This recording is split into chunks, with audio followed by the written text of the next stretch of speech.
Rearranging the geometry of the body is about creating a divine form from an ordinary flesh and bone system that we have. These 114 chakras, if we rearrange them in a certain way, a complete different possibility becomes available around those forms. So in India, such people get referred to as Bhagwan.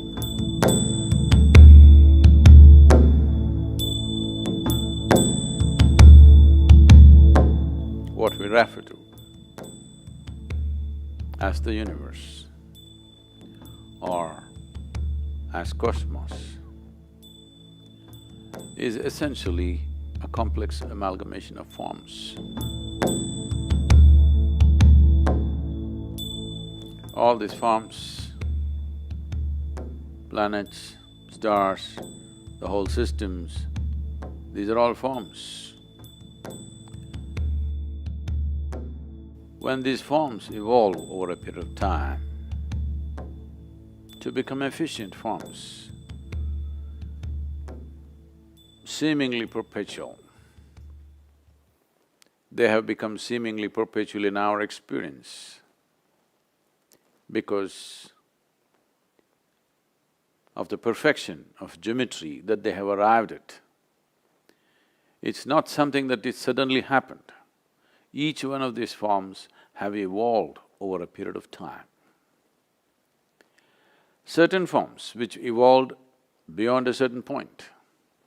When I say a certain point, if a form evolves beyond what the human form is competent of doing, then we would refer to that as the divine form, because anything that is above our capability and competence becomes divine in our experience.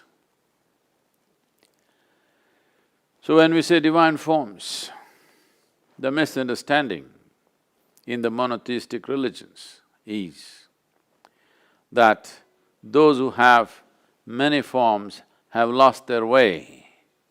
That is, they do not know what divinity is, they have invented too many images. These forms are not invented, they're derived. By observing the nature of the universe, identifying that certain forms are able to perform and exist in a reverberance which is beyond what is normally considered human, then all those forms we identified as divine forms, which are worthy of looking up to. Above all, these are forms we have to learn how to use, how to become accessible to these forms which are more competent forms than our own form. There are natural forms on this planet which can function in a higher intensity than the human form, or we can assemble forms, or we can create forms, a certain combination of forms which will function in a higher way than the way we are right now. In fact, the whole system of yoga is just about arranging or rearranging your own form.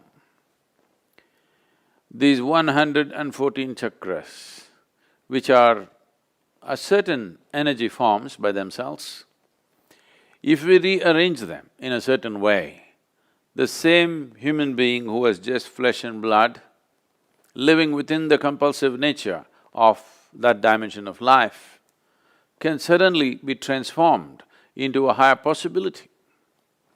It is those people who have transformed themselves or the geometry of their existence to a higher level, either by realization or by understanding or by sheer intensity of energy or emotion. They have transformed themselves into a higher geometric form so that their very presence exudes a completely different dimension of energy, a complete different possibility becomes available around those forms. Then we refer to those forms as divine forms. So in India, such people get referred to as Bhagwan, or there are so many other names which essentially means godlike or divine.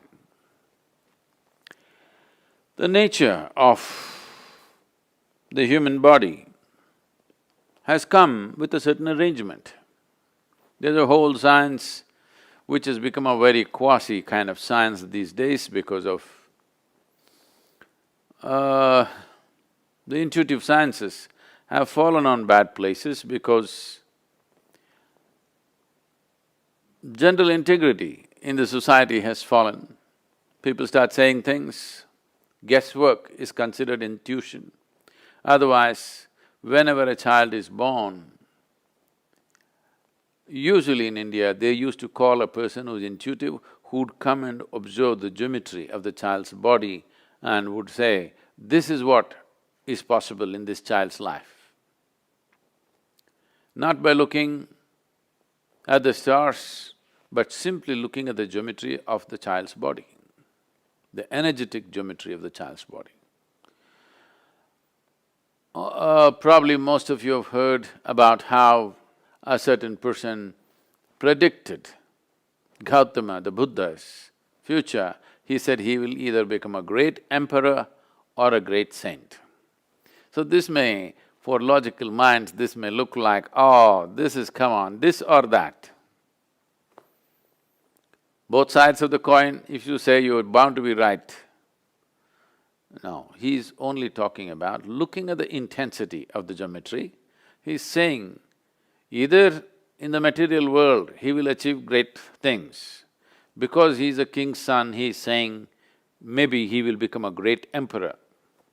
Or because of a certain observation, if such intensity is there in the child, why would he waste his time ruling over people? He would rather embrace them, which is more sensible to do.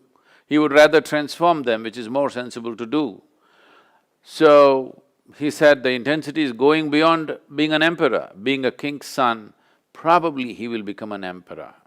But when I look at the intensity of the geometry, maybe he will become a great sage. Well, he turned out the other way around. He was not wrong in that prediction. If he had fallen back in his life for some reason, maybe he would have become a great emperor, a conqueror. Maybe he would have conquered many lands and become a great emperor. Great emperors did not happen without so much guile, violence and many things which most people wouldn't want to do in their lives. To be a great emperor, you have to do many things that a whole lot of sensible people will not be willing to do. So Gautama chose the other way around and the prediction was not wrong. The prediction is he is looking at the seed and this can become a great tree. So the geometry of the body, rearranging the geometry of the body is about creating a divine form from an ordinary flesh and bone system that we have. Is something wrong with flesh and bone? Nothing wrong, it comes with its limitations. It's a compulsive form. Is something wrong me being compulsive? Nothing wrong if you don't appreciate what it means to be free. Nothing wrong being compulsive. Is something wrong being a creature on this planet? Nothing wrong. It is just that if you die without exploring the possibility of being something more, human life does not get fulfilled. Every life, from the smallest to the biggest, is aspiring to become a full-fledged life.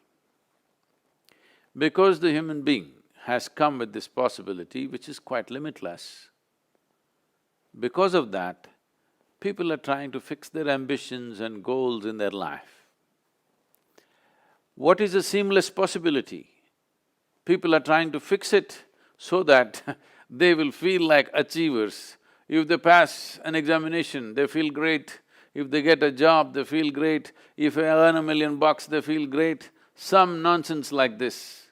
This is like among the lame people, you're a champion just because you have 2 legs.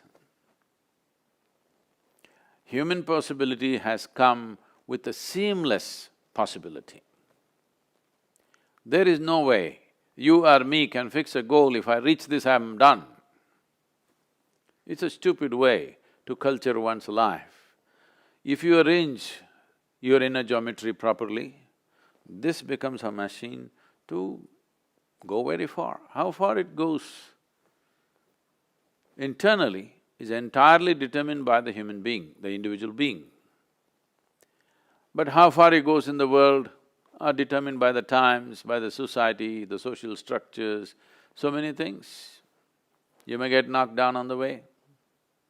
You may not get crucified, somebody may run you down on Highway 8, you know. So, how far we get in the world are subject to many things.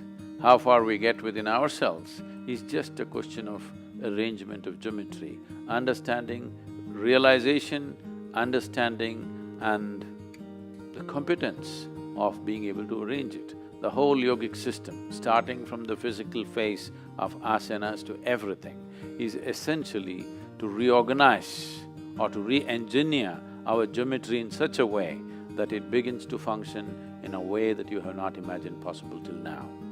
To live your life beyond your ambitions. The stupid ambitions have come to you because of a limited society in which you're living. Based on that, if you are a little one step ahead of your neighbor, your ambitions are realized. No, no, no, I'm not just thinking about this, I want to be the richest man in United States. It is still among the lame. Among the lame you're a champion, that's all.